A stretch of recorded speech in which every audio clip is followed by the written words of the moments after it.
merah putih warna bendera kita, megah berkibar di seluruh Nusantara. Terima kasih kepada pembawa acara yang telah memberikan kesempatan saya untuk bicara.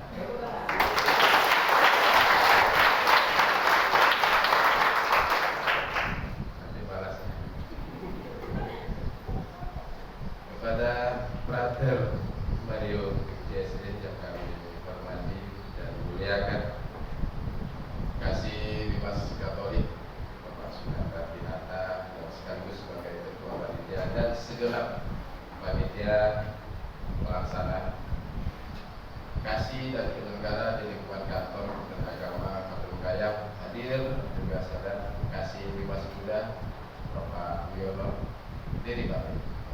Kasih Mas Muda dan penyelenggara haji dan umroh Haji Sihab, kemudian mungkin mewakili dari Kristen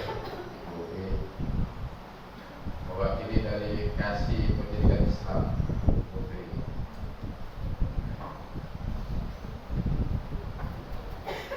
dan tentunya adik-adik peserta kegiatan kita pada hari ini yang saya yakin dan percaya dalam keadaan sehat dan berbahagia. Assalamualaikum warahmatullahi wabarakatuh. Selamat pagi dan salam sejahtera untuk kita semua. Salam. Om Swastiastu, Namo Buddhaya, salam kebajikan, adil kak talino, bacuramin kak saluga, pasengat kak jubatan.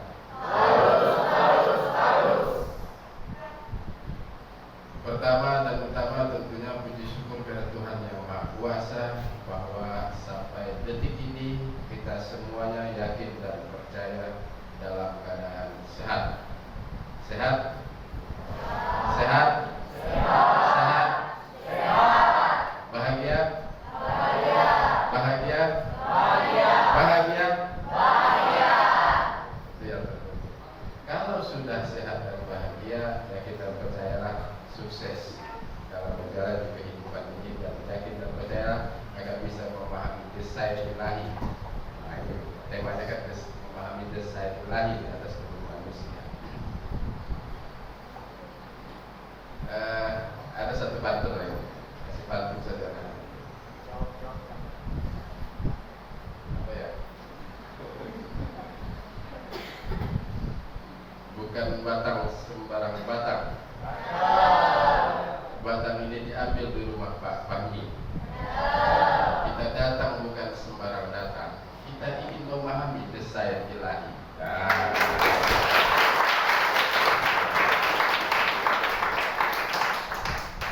Pantunnya spontanitas. Jadi ada yang kena atau enggak. Baik. Yang pasti hari ini kita semuanya yakin dan percaya atas berkat Tuhan kita semuanya bisa hadir di sini. Tidak mungkin semuanya ini serba kebetulan. Semuanya atas desain Tuhan, atas desain ilahi kepada kita. Sehingga kita semuanya yang menghadiri kegiatan ini, adik-adik dari beberapa SMA tadi ya, ada SMK, SMA yang ada di Kampung Kayak ini bisa hadir di sini. Maka ini semuanya berkat desain ilahi. Percaya itu. Baik, kesempatan yang sudah diberikan kepada kami, pertama sekedar untuk mengingatkan kita semua bahwa perkembangan kehidupan di lingkungan kita yang kita rasakan saat ini begitu cepat. Pertama, perkembangan teknologi. Kan mungkin dulu begitu sulitnya kita ketika teknologi dibuat ini kan semuanya bertahan. Sekarang ada teknologi baru lagi yang semuanya hampir bisa menggantikan kemampuan manusia. Meskipun kemampuan manusia tak pernah tergantikan, tapi teknologi itu dibuat bukan untuk menggantikan, tapi intinya harus kita pahami untuk membantu kita, mempermudah kita. Jadi teknologi yang ada, yang kita rasakan saat ini, yang kita gunakan, fungsinya untuk membantu, mempermudah, bukan menggantikan posisi kita sebagai manusia. Dan tidak pernah bisa bisa menggantikan teknologi itu rasa, olah pikir. Meskipun kadang ada teknologi robot yang bisa cerdas mengingatnya daripada kita, tapi tidak akan pernah menggantikan posisi kita sebagai manusia seutuhnya. Tuhan sudah mengingatkan kepada kita bahwa desain ilahi terhadap tubuh manusia itu begitu sempurna. Saya nanti mungkin frater yang akan menjelaskan itu. Jadi bagaimana desain Tuhan itu terhadap tubuh manusia begitu sempurna. Di dalam Islam ada bahasa namanya ahsan takwim. Ahsan takwim artinya manusia diciptakan dalam bentuk yang sempurna. Artinya Tuhan ciptakan dalam bentuk yang sangat baik. Maka tugas kita yang pertama, ketika Tuhan sudah menciptakan kita dengan ciptaan yang sangat baik, ahsan takwim itu dalam bahasa agama Islam. Dalam bahasa agama Katolik apa? Citra Allah ya gitu ya. Citra Allah dalam bahasa Islam ahsan takwim. Yang pertama, maka tugas kita adalah berbakti kepada Tuhan. Berbakti, mengabdi kepada Tuhan. Caranya bagaimana? Tentunya kita jalani kehidupan ini dengan baik. Gunakan segala unsur yang ada di tubuh kita ini dengan jalan-jalan yang baik, bukan digunakan untuk hal-hal yang tidak baik. Nah, begitu kita melakukan hal yang tidak baik, maka berarti secara tidak langsung kita sudah merusak desain ilahi yang sempurna itu. Contoh,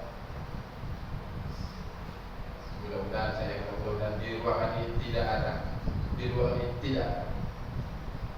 Pemerintah sangat gencar memerangi narkoba, ya kan? Narkoba.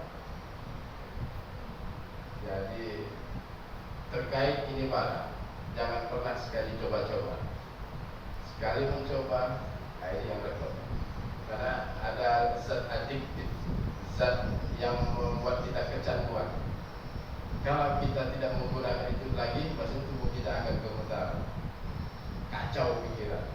Begitu kacau, apapun bisa kita lakukan kan? Yang dulunya baik, sekarang tidak baik.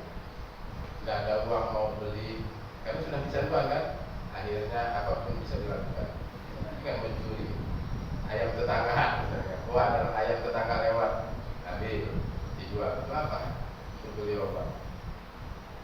Pokoknya banyak hal bisa dilakukan yang tidak positif kalau kita sudah kecanduan ini narkoba. Awalnya gratis dikasih. Ya, awal-awal gratis, begitu sudah kecanduan, kita sudah terpaksa. Tidak mungkin dikasih gratis lagi. Sudah bayar. Dan mahal.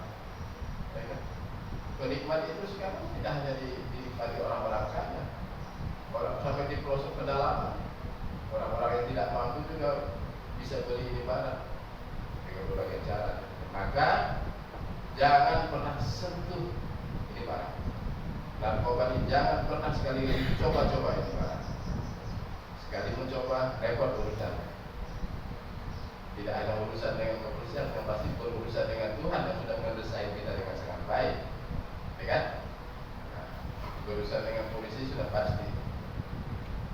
Katanya makan di penjara enak Pak, gratis. Enak bagaimana? Tidak ada kebebasan di sana. Orang yang sudah pernah merasakan kan pernah cerita. Seenak-enaknya Pak gimana? Masih enak Pak, di dunia bebas. Biar makan dengan sambal belacan, gitu kan? Biar di penjara dikasih makan gratis. Kebebasan yang tidak dimiliki. Itu tidak di luar kita bebas. Hari ini kita mau makan es campur misalnya, di luar kita bebas, ya, uang beli. Di penjara mau pesan es campur di mana? Ya kan? Nah, kebebasan. Maka jangan pernah coba-coba. Itu narkoba ini musuh kita bersama. Tidak hanya terorisme ya. Terorisme ya itu juga kita tolak dengan keras. Ya, orang yang suka menyebarkan teror, kebencian, baik atas nama suku, agama dan lain-lain. Terorisme. Dan narkoba ini salah satunya juga yang harus kita perangi. Ini penting untuk adik-adik. Ini kan adik-adik ini usia generasi Z. Tahu dah generasi Z umur dari berapa ke berapa? Pak Pratap, kalau generasi Z itu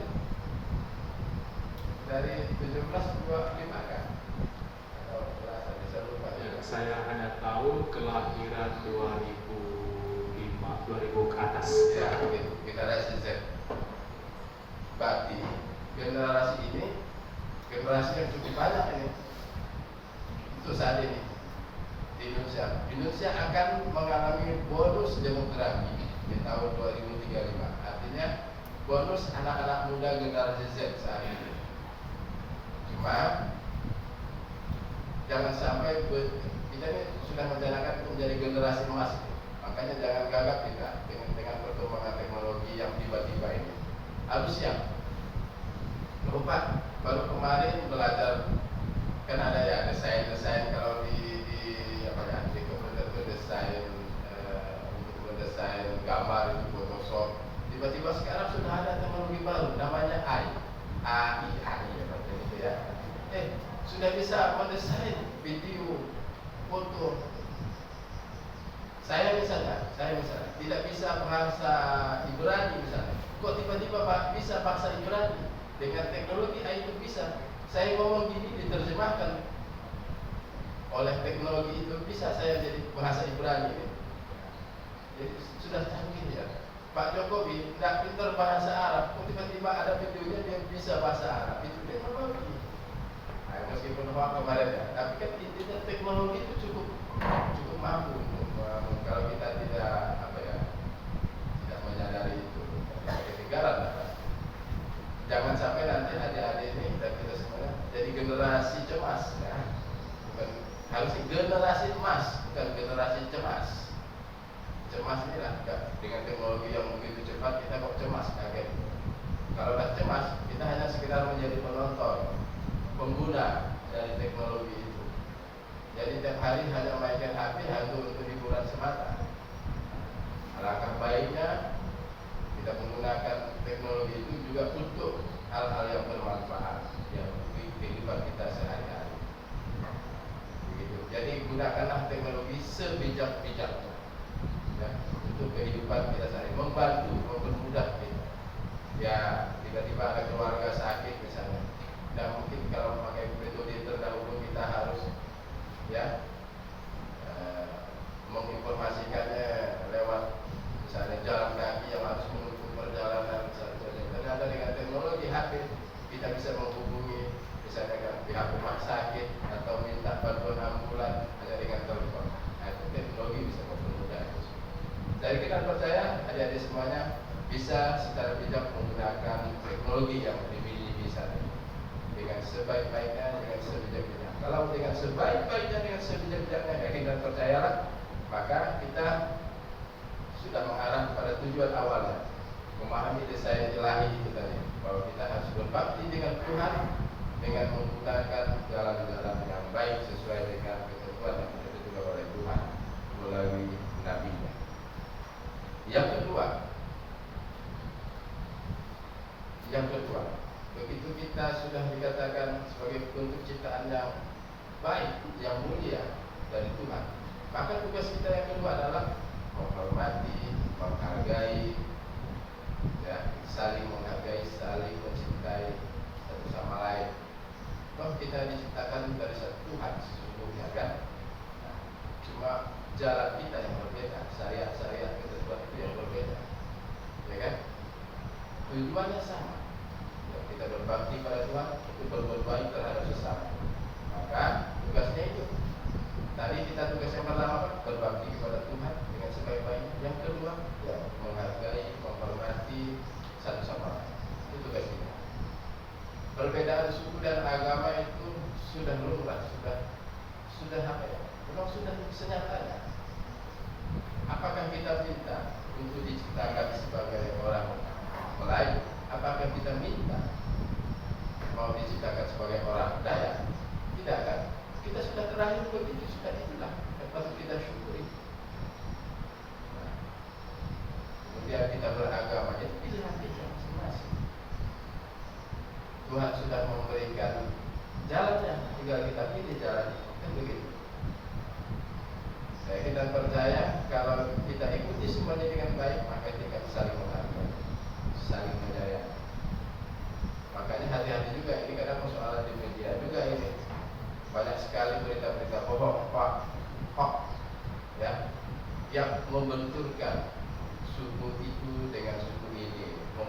menggabungkan antara agama ini dengan agama, saling menghujat, saling mencaci, saling memaki. Apakah itu yang diajarkan Tuhan? Tidak, bukan. Tapi kita terprovokasi oleh media untuk saling menghujat, saling membenci. Maka saya mungkin untuk mengingatkan adik-adik semuanya, bijaklah dalam menggunakan media, bijaklah dalam memfilter informasi yang diterima, supaya kita tidak terprovokasi.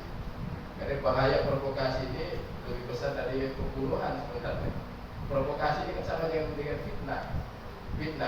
Fitnah itu lebih kejam dari pembunuhan. Karena dengan fitnah bisa ribuan orang, bisa jutaan orang terprovokasi akhirnya menjadi korban.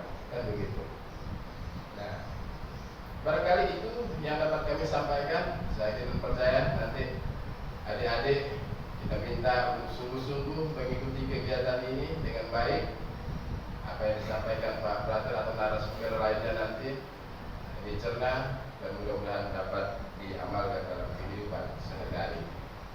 Itu saja yang dapat kami sampaikan. Akhirnya kegiatan pembinaan siswa agama pendidikan menengah di lingkungan kantor Kementerian Agama Kabupaten Bengkayang yang diselenggarakan oleh seksi Mas Katolik secara resmi kami nyatakan dibuka.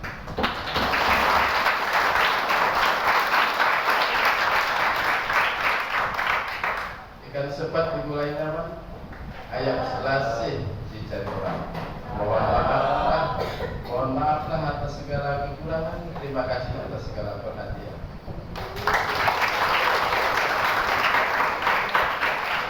Buang buku, buang penonton. Sampai di sini dulu, dok. Assalamualaikum warahmatullahi wabarakatuh. Selamat pagi dan salam sejahtera untuk kita semua. Salam. Om Swastiastu.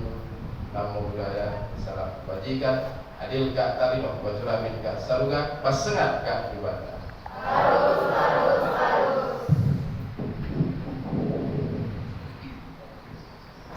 Kami akan membalas pantun dari Bapak Kepala Kantor. Kayu bakar hendak dibelah, rumah gubuk dari kayu ulin. Kami ucapkan terima kasih atas perhatian kita sekalian.